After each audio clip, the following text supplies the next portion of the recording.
and they're off. No Time for Squalls gets the first call out of the gate. Rosalie Mail on the inside with Blue Oasis coming away in third. Kahuraru moves up 3 deep and now rushes into the second spot. They're followed by Upcharge. Inside Everybody Bugs Me and Lead Away will trail through the early stages. The lead belongs to No Time for Squalls. Has it a length and a half. Kahuraru on the outside second and Rosalie May tucked in neatly in the red and yellow third. Now Everything Bugs Me inches into contention, moves up with a bold bid, in fact, right after No Time for Squalls. So these two hook up as they run toward the half-mile pole. No Time for Squalls and Everything Bugs Me is about a neck back second. 2 more, Kahuraru third, and down at the rail, Rosalie May is fourth. Then comes Upcharge, Lead Away is next, and in between those two, Blue Oasis. They're covered by 6 around the far turn. No Time for Squalls. Everything Bugs Me 3/4 back second. Rosalie May's had a good trip in third. Kahuraru is dropping back, offering nothing at this stage. Passed at the rail by Upcharge there at the top of the lane. And No Time for Squalls has a 3-length lead. Rosalie May takes up the chase with big strides and will try to close the gap, angling out to take a shot at No Time for Squalls. Here's Rosalie May, though, coming fast and right on by under Juan Hernandez. Rosalie May, a beautiful trip to victory. No Time for Squalls was second. Upcharge third. Everything Bugs Me fourth.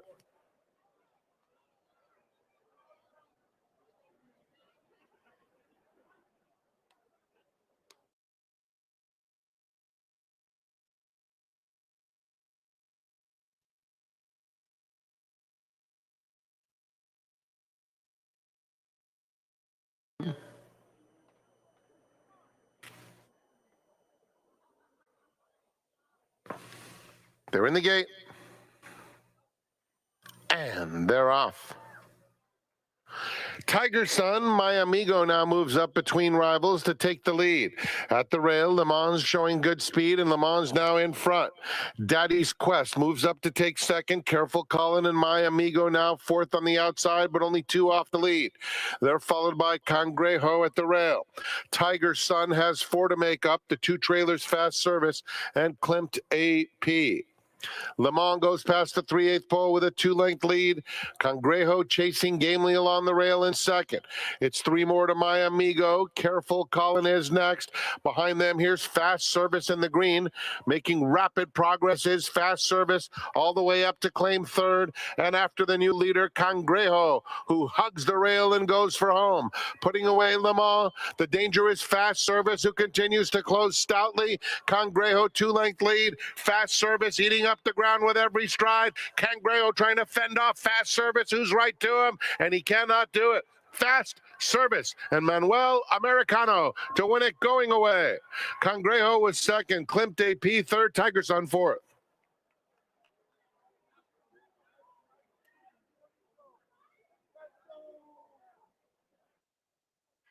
Kettle One is the official vodka partner of Santa Anita Park. Try the all-new Santa Anita Mule, made with Kettle One vodka, family made. In the NHC, fittingly, we have the silks of Dylan Donnelly for lovely Idaho. They're in the gate, and they're off. And lovely Idaho is sent fast out of the gate and goes straight to the front. Della Terra has some early interest, so these two hook up 2 lengths clear of Smiling Forever in third. Then comes Garden Party, who was just passed at the rail by both Broke the Code and Practical Dazzle. Another couple of lengths back to Coconut Girl. Copperhead Fever, and the distant trailer is Club Teaser. We have less than a half-mile to go, and lovely Idaho has made it over to the rail, a length and a half in front of Della Terra, with Smiling Forever on the outside third. Practical Dazzle 4 off the pace in fourth. Then Garden Party, Broke the Code, is on the inside, 7 lengths off the lead.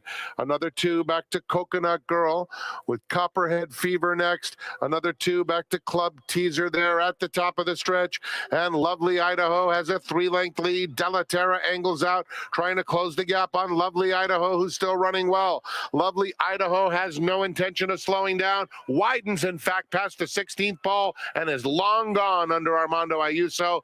Lovely Idaho gallops. Delaterra second. Garden Party finished nicely in third, and then fourth to Practical Dazzle. Up next, the 8th. It's the start of the late pick 4.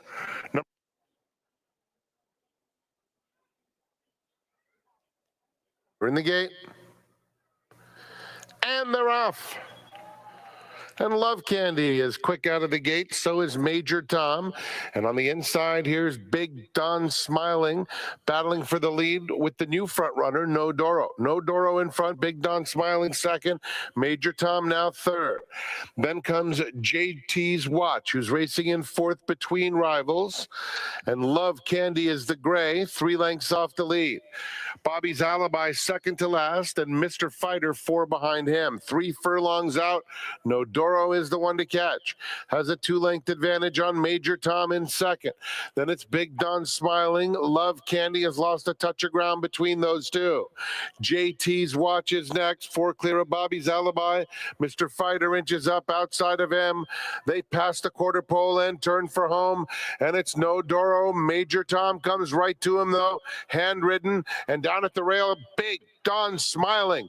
Big Don Smiling and Major Tom are head and head past the 8th pole at the rail. Bobby's Alibi is closing stoutly. Does he have enough time? He moves into third in the very late stages. Big Don Smiling, Major Tom. Here's the line. Major Tom and Big Don Smiling. It's a nose photo. Behind them, Mr. Fighter was on the scene late. Love Candy and Bobby's Alibi.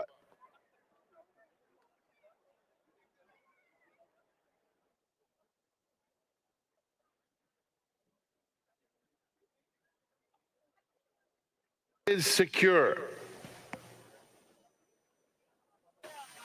We're in the gate. And they're off in the Pasadena, and Tis Secure is showing good early speed. Freedom's Not Free and Friendly Confines. So those 3 are prominent early on. FOMO Joe is next, passed by Rank and Precision with no early gas. It's Friendly Confines who will set the tempo. Has it by a length and a half. Freedom's Not Free in between horses, leaving Tis Secure to have to go 3 wide into the turn. Down at the rail, it's Rank in fourth, 3.5 or 4 off the lead, 2 clear of FOMO Joe, and another couple back to Precision. Onto the backstretch, and it's Friendly Confines, left alone on the front end. Has it by almost 2. Freedom's Not Free, very comfortable in second. Another 2 lengths back, Rank inches up inside of Tis Secure, who's 2 lengths clear of FOMO Joe and Precision. There's been no change, and it's been Friendly Confines since the gate opened. He rounds the far turn, still clear a length and a half. Freedom's Not Free is asked to get after him now in second. Then comes Tis Secure and Rank side by side. FOMO Joe is next, and Precision. A quarter of a mile to go. Friendly Confines. Freedom's Not Free within a half length of him. 3 lengths back to Tis Secure in third. Rank is down at the rail.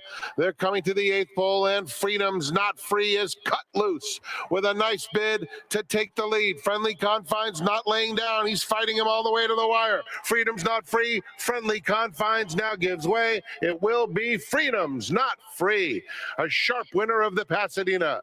Friendly Confines second. FOMO Joe third. Tis Secure was fourth.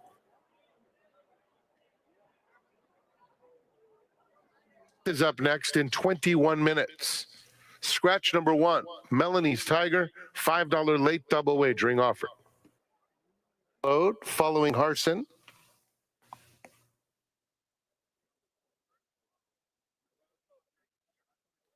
We're in the gate. And they're off. Idaho Once is very quick from the blocks. Opens up a couple of lengths in the first 16th of a mile. Creative Om, who was off last, is suddenly very interested, and he flies through on the inside to battle for command. Run Carry is outside of that pair, and now quicker than both. Halo Uncle has 4 to make up. The 2 trailers, St. Bowden and Harson, will be the leader, will be the trailer coming after that front-running Run Carry, who goes to the 3/8 pole, streaking clear. It is Run Carey in charge. Idaho once reclaimed second. It was a brief bid from Creative Home, losing ground at the rail in third. He is now joined by Halo Uncle in the white blinkers. 3 lengths back, Harson still with plenty of work to do as the field turns for home. Run Carey just in front. Idaho once a length back second. Run Carey digging in, has another gear, and has a 2-length lead. On the outside, Halo Uncle is grinding away, as is Harson, widest of all, 16th pole, and it's Run Carey by 3. And Run Carey in complete command wins it by 3 emphatic lengths. Halo Uncle second, Harson third, Idaho once was fourth.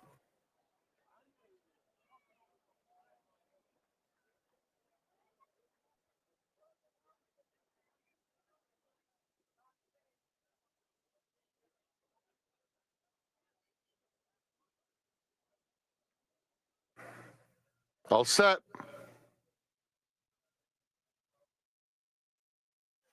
I'm told moving around. And they're off. Jimmy Blue Jeans broke inward. Here's So I'm Told sprinting up to take the lead. Into It is down at the rail. Jimmy Blue Jeans straightens up and takes second. Ottoman Prince is fourth through the early stages. Then comes McKinnon racing between rivals. Hurricane Cloud is just outside of him. Sydney Street in the Horonis Green is in mid-pack. The 2 trailers are Lottery Pick and stretch running Moody Jim. Around the first turn, and it is So I'm Told showing the way. Perfect trip for Jimmy Blue Jeans, tracking in second. Then comes Into It third, and Ottoman Prince 5 off the leader in fourth. Then Sydney Street inside of McKinnon coming to the half-mile pole. It's another 4 lengths back. Lottery Pick, Hurricane Cloud, and Moody Jim. They're heading to the 3/8 point, and it is So I'm Told, a length and a half. Jimmy Blue Jeans closing in from second. Then comes Ottoman Prince and Into It, who've been right together throughout. That pair followed by McKinnon and Sydney Street. 2 lengths clear of Hurricane Cloud, Lottery Pick. The trailer is still Moody Jim with a 1/4 of a mile to go.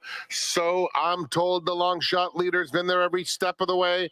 Jimmy Blue Jeans is in second. Into It is trying to get through the narrowest of openings, having to steady now. And on the outside, here comes Ottoman Prince. Ottoman Prince, Jimmy Blue Jeans, these 2 go on. Ottoman Prince, Sydney Street dives down toward the rail. And here's Lottery Pick from nowhere. Ottoman Prince got there. Lottery Pick came flying. Sydney Street, McKinnon was on the scene too with Jimmy Blue Jeans.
"66 minutes to post." On behalf of everyone here at First Racing, we'd like to welcome you to Quigley's Corner. Hi, everybody. I'm Peter Lurie. I'll be playing the role of Tom Quigley, who is out on assignment. TQ, if you're watching, I'll try to do the best I can. With me today is a fan favorite of Santa Anita for the last, I don't know, 3-4 decades. We're actually close friends, and it's an absolute pleasure I could get him to work. Ladies and gentlemen, one of the ambassadors and tour guides here at Santa Anita Park, Ignacio Puglisi. We know him, we love him as Iggy. Iggy, welcome to the show. Awesome, man. Thank you for having me. It's a little bit of a mystery card, but it's really cool to kind of look at things and dissect it. You know what? That's, to me, it's like golf. If it was easy, everybody would do it, and nobody would do it. That's right. All right. We got some good stuff today. We got a 9-race card. We'll get into that in a moment. But for those of you saying, I want to know more about this guy, Iggy, you, first of all, were a jockey for, is it 3 decades? I think it's pretty close to that. 30 years, right on the button. Started in 1990, and last one was in 2020. All right. A good 30 years. Rode a little bit prior to that, obviously. Tell me how you got your start. Wow. Really, it's unlike the other stories I've heard. I grew up on a farm. My dad was a jockey, all of this, stuff that tends to go from generation to generation. My parents were immigrants from Argentina. I was a year old. I grew up a couple of cities from here in Temple City, and they would come on the weekends. Saturdays and Sundays to the races to gamble. And I was 4 or 5. And, I remember that because it was like John Henry era. Sure. So it was like 1980, which makes me right around 5 or 6 years old. And I just really loved the sport. It would be just like any young child being into football or baseball, hockey, what have you. It was really just all of my attention went into horse racing. And I really wanted to be a jockey. It was that drove me. I saw it, and I really, in my soul at a young age, really wanted to do it. That is passion. And I got to tell you, he and I have a kinship that we will never be separated from. I was an owner, had a number of decades as an owner with Black Diamond Racing with my partners, Dennis DeCower, Don Beardsworth, and the late, great Bill Mitchell. You were the winning rider of our very first winner together. There it is, Trooper's Choice. There is Iggy. Agent Craig Stevens was our trainer. There's my pop in between Craig's family. And yeah, I look like I'm on roids because I thought it was a good look for me. Obviously not that same guy. That's solid, man. That gave me goosebumps. That whole picture. I hadn't seen it. I remembered the horse and our experience on it, but I hadn't seen the picture in, years. So that was awesome. You always remember your first, man, and that was just, man, that was so exciting. Hey, real quickly here, we got a couple of minutes before we go to Frank Miramati. You had, I believe it's over 800 winners. I think it's like 870, something around there. Yes. You did a lot of it in Canada when you were 16. Early on, sure. I just kind of got shuffled around pre-phones, pre-internet, just kind of word of mouth. And again, I was on a real fast track of wanting to race, and I was taller than most jockeys, and everybody told me, you're going to outgrow it, to do something else. So I was really in a hurry to do it. I started at 16. An agent from here that the old timers would know, Ray Corvagna, set me up, and he told me, why don't you go to Spokane, Washington? From there, an agent picked me up and moved me to Turf Paradise. I just kind of was following the better racing. At Turf Paradise, an agent called Wayne McDonald that had Ron Hansen in San Francisco. I moved there, and from there I found my way to Canada through that connection, and it went well right away. I was able to win the Canadian Derby at 16 years old. So I kind of fell in love with the place and the racing there, and I continued going back for a couple of years until I came back home on one of the winters. And luckily, Paula Gary, that one of my great friends now, said, oh, you ride up in Canada? And he kind of put me on one, and it won, and it snowballed into me being able to kind of stay here in Southern California, where I originally started and wanted to be. That's great. I mean, believe me, Ig, we could talk about this all day long, and we do on a regular basis. But we've got some business to take care of, and we're going to put him to work here in just a little bit. But first things first, we have to check in with the great Frank Miramati, our obviously our track announcer, but more importantly, he's going to give us the changes for today's card. Frank.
Welcome back, everybody. Here it's Quigley's Corner, in the role of Tom Quigley is being played tonight by Peter Lurie. Hi, everybody. We're here with Iggy Puglisi, former jockey, ambassador here at San Diego Park, and even tour guide. I was a tour guide at Universal back in the early 80s. So when I found out you were doing the tours, I got kind of giddy.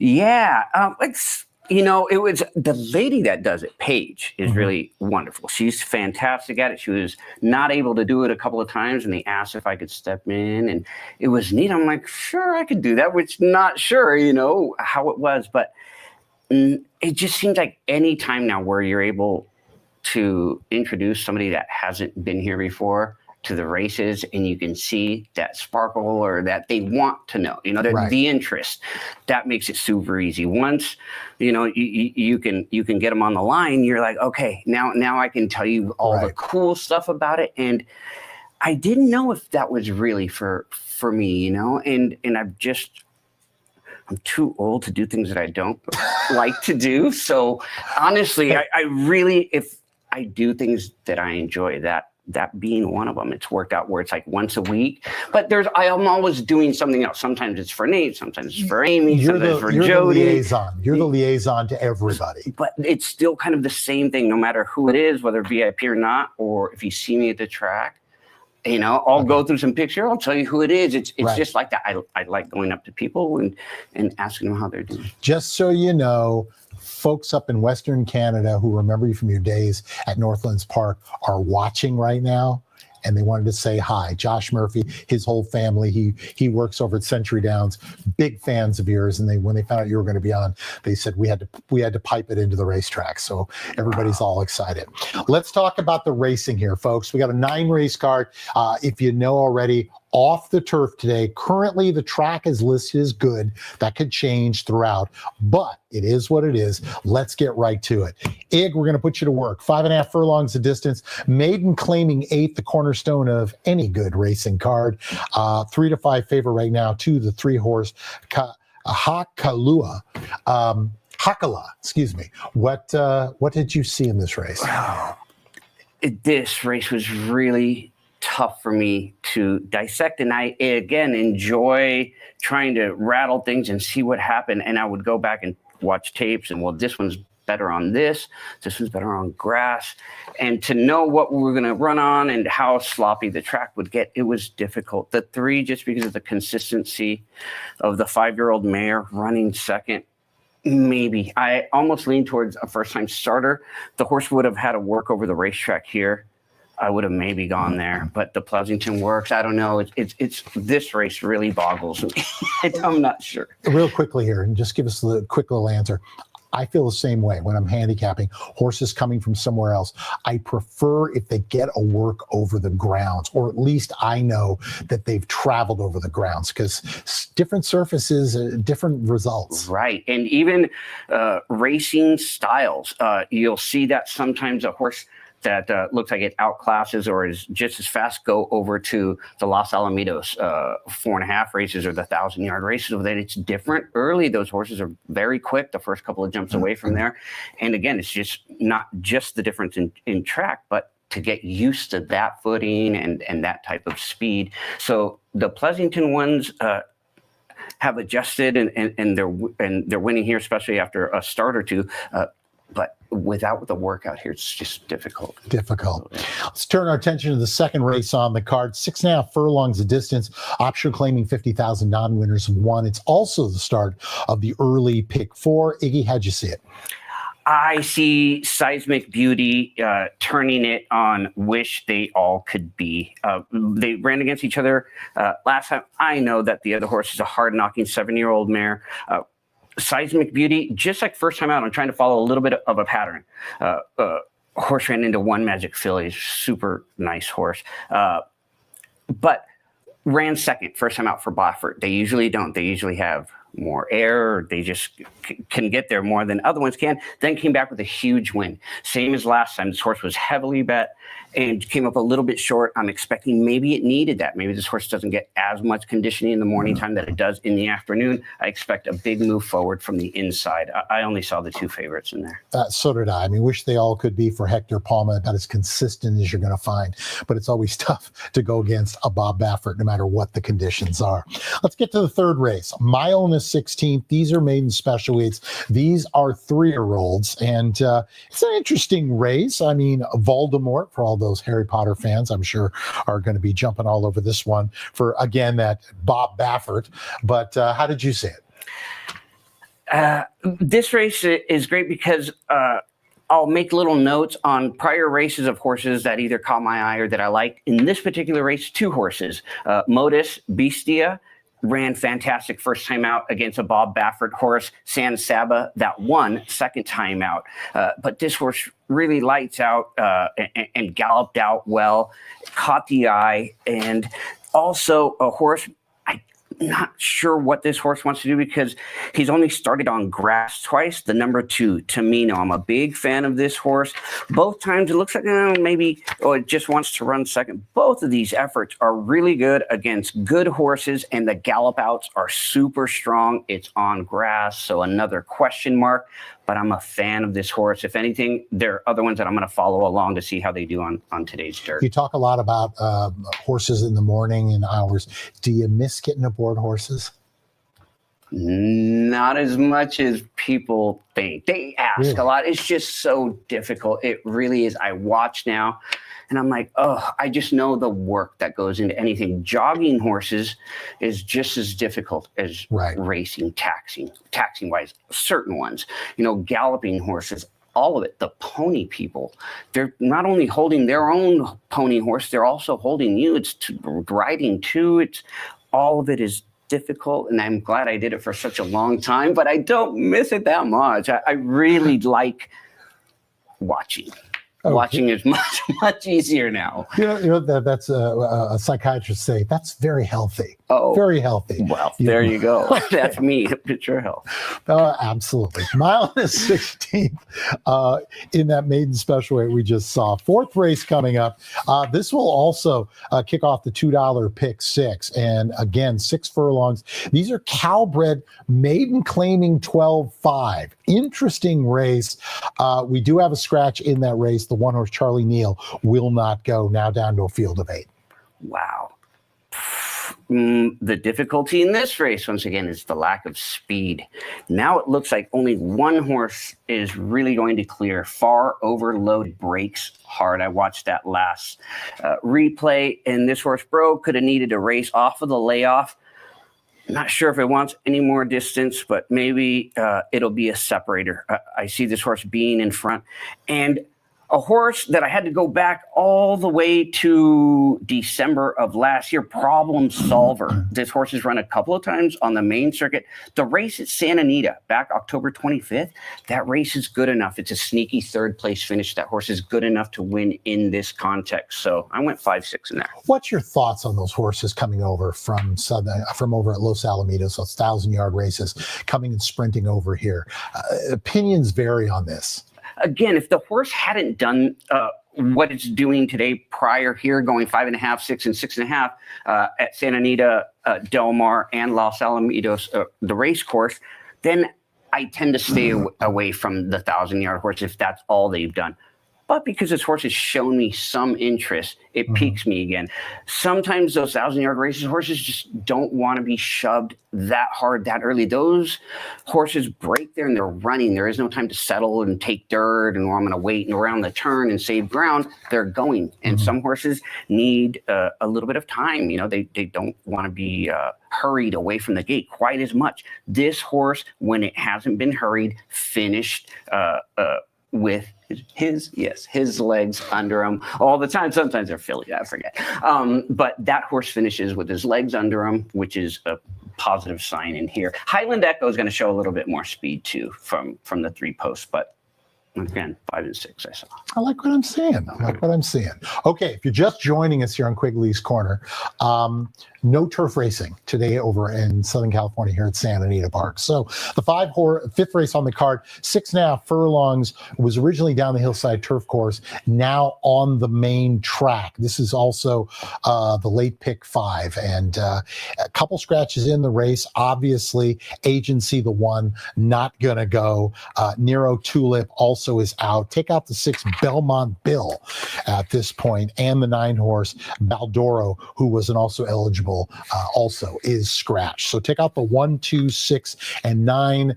Little bit of adjustments now, Mr. Puglisi. Where'd you go? Little bit, yes. Again, we went back and forth after scratches and various changes.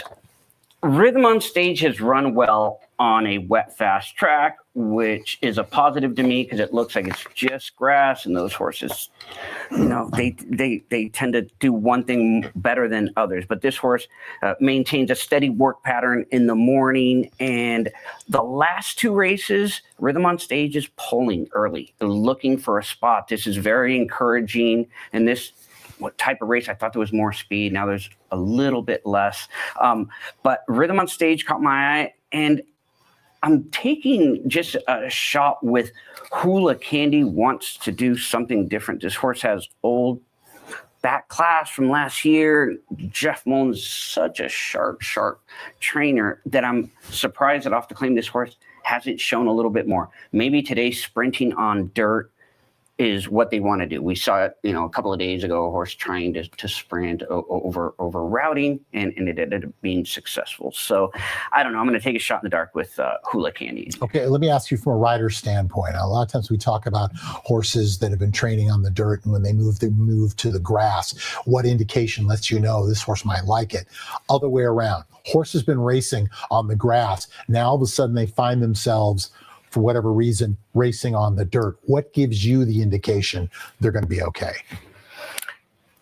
That's the big, when you're not the only big difference, but one of the separators there is kickback. So horses that don't have a lot of early speed in grass racing, you're not taking a whole lot of kickback. It's very comfortable. Mm-hmm. And every now and again, you'll take a clod or so. If you don't do that in dirt racing, it starts to get taxing. If you're going a mile and a 16th and you're taking dirt from 5 horses that are in front of you the whole time, it's a different feel. And some horses don't mind. They actually run through it.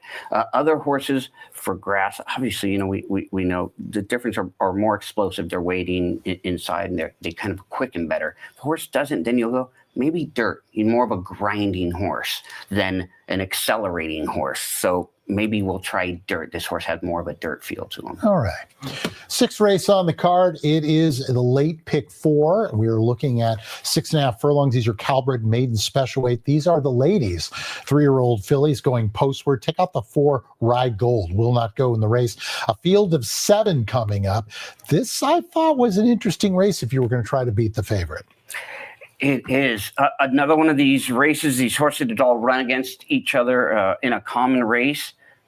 At first look, Stubborn looks much the best because he gets left. Horse throws his head and just she stays there and breaks really slow. So spots the field, quite a bit, a good 10 lengths, and then makes a big outside sweeping move, losing a bunch of ground and running a great second. That one catches your eye first, but there's a couple of them in there that also, show the ability. They, like I said, my sister Lily was outside and also found some late footing. I think Stubborn is a better horse today. Miss Mackenzie, I looked to step forward. This horse, first time out, ran with lots of interest on a little late switching leads, but finished at a good 3rd. And then might have needed the race. I look for Miss Mackenzie to look forward to step forward today, and Miss Practical looks sneaky. That those horses sometimes don't work super fast for Carla, and they're ready to run first time out. So I was looking at Miss Practical too. I mean, It's kind of, when you say sneaky, I look back at that February 9th, 47-2, and that tells me, okay, the horse might have a little bit of gas. The next couple, not bad, 59-3, and then the next 2, I think one was to get gate clearance, and obviously they accomplished it. What's your thoughts as a handicapper when you see 2-3 gate drills in a row? That's always been my feeling. Either the trainer, the track, or both are not satisfied with what they're seeing. Some trainers, they want to get 2 or 3 gate drills in a row. But whenever I see that, it's kind of a, I wonder, maybe they're not satisfied with what they're seeing. Well, first of all, yeah, you got to contend with, does that horse have issues at the gate? Is that why it continues to go back over and over again? Is it slow away? Is it, get hot or disturbed when it gets around there? Is that why they're going? Or some horses just get more serious when they get in the gate. And depending on what the trainer wants to do, like I need to tighten this horse up a little bit or it's going to race, they'll use a gate work just because it pumps the horse up more than a regular work alone from the pole. So it's really tough to weigh like, it's just negative if they go or all positive if they go. It just depends on the situation of that particular horse. If it was every time, sometimes horses, would have the tendency of not even wanting to work. They'll only work going out of the gate. So that could be another extreme example. It's because horses are funny, man. I don't know. You got to ask them. I got no idea. I have. I said, what is it? And then the horse goes, well, I don't know. I just, it's what I do. And I said, okay. And then it dawns on me, he's speaking to me, which is kind of odd. Those temperamented horses seem to all be able to run, man, the tricky ones. Yeah. 7th race, Mr. Iggy.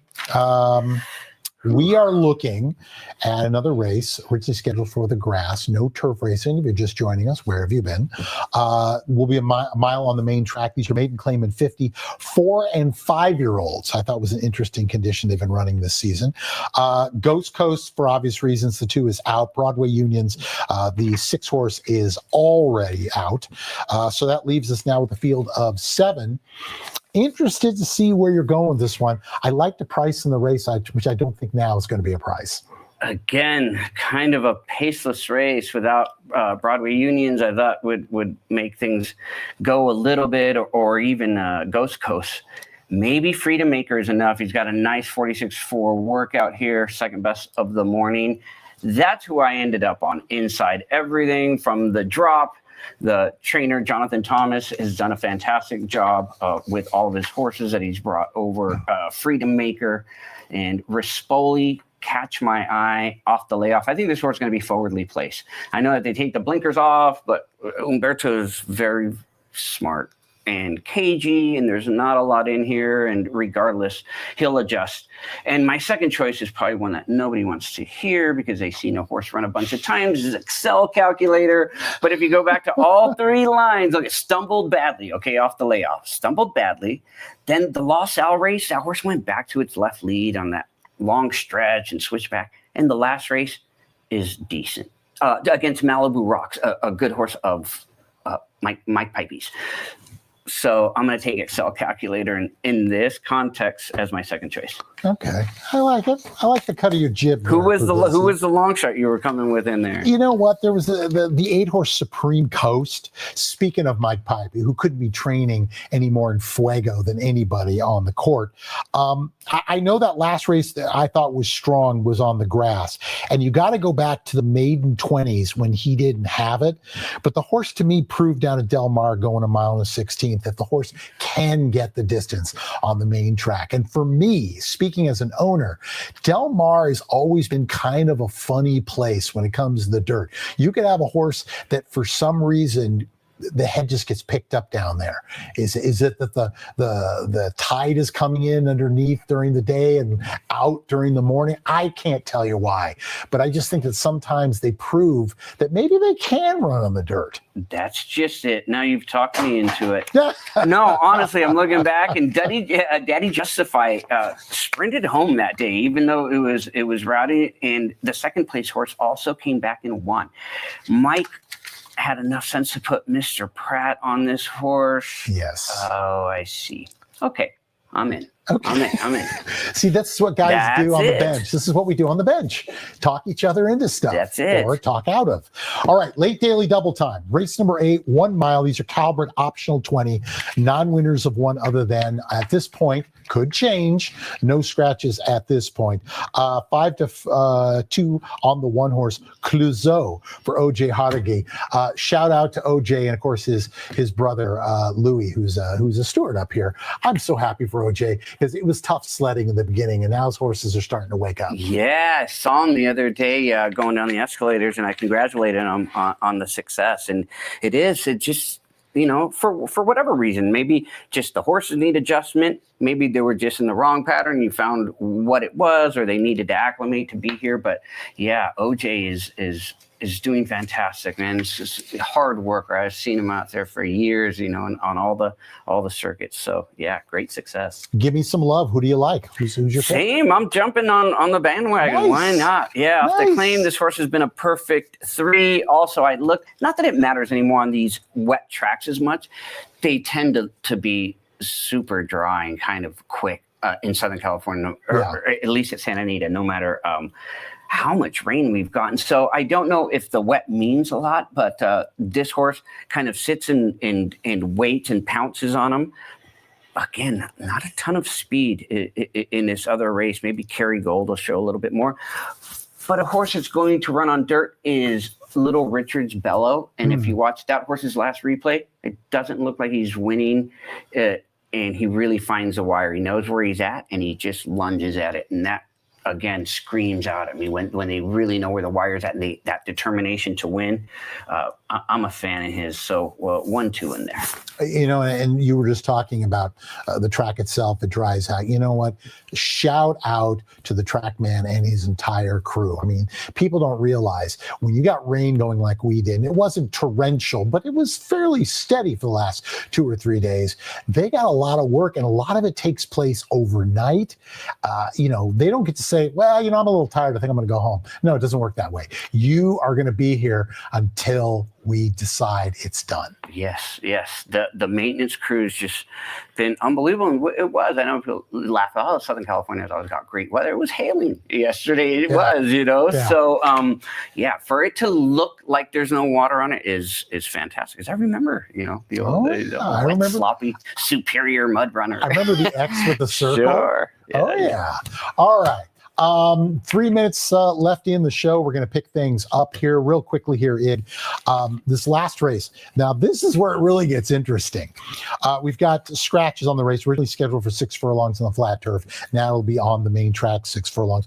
Only one scratch. We were talking about one of my owners when I first started, Bill Mitchell. He was the creator of Press Your Luck. Guess who is scratched? Press Your Luck. Interesting. Field of 7 going, and we got a carryover in the Super High 5. I believe with 7 horses, still good to go. 24,000 plus. To me, this is where those Super High 5s start getting really interesting, because once that money comes in, that 24,000 can jump to 50 in the race because the serious players come in. 100%. A great bet. Again, it's one of those where you don't have to necessarily have deep pockets if that's what you're aiming for, but it's difficult. The most difficult thing in horse racing is to find out who's going to be 4th or 5th, because anybody can at that point. Favorites start to fold. Long shots have taken way back. They're taking a run. So to get the right combination is a difficult thing, and some players will keep horses underneath, instead just to run 3rd and 4th, not on the win end. All by 4 or by single. It's all about constructing that ticket. You got 60 seconds, man. Give us your thoughts. I think now that there's plenty of speed in here, all the way from 8, 2, 3. And Lava Lucy was fastest on grass, but I don't know. Going back to dirt. So I'm going to go with Musical Number. This horse is going to sit a tracking trip and always seems to run well sprinting. That's where I'm going to lean. And Lava Lucy was fastest. I don't know if it was grass or if the horse is just coming to be and needed those 3 starts to get really fast. 7-6. I'm loving it, man. I'm loving it. And if folks, for those who like multi wagers, we talk about, you and I, pick fives, pick fours, the coast to coast pick five with that low 15% takeout. I really like to hit that home because people don't realize the serious players who put in the serious money, they want low takeouts. And I got to tell you, I've been playing this a couple of times. It's been paying incredibly well. Yeah, that's it. Whenever they're stringing 5 across and you got to do 2 tracks, I know. That's why you're getting the hefty payout. There's one that usually tends. Lately, the cool one here today, never happens. The Ultra Pick 3. Yes. For $3, yes. It pays great and it gets tricky. Those races are full fields. It gets tricky. I love that new bet. Players want it. That's what we're here to do. Is we're here to give it to you. Iggy, thank you so much, my brother. 100%. I'll probably see you a little later on today. Yes. That's going to do it for the two of us. We got ourselves a great 9-race card coming up. Have yourself a wonderful day and good luck with your bets.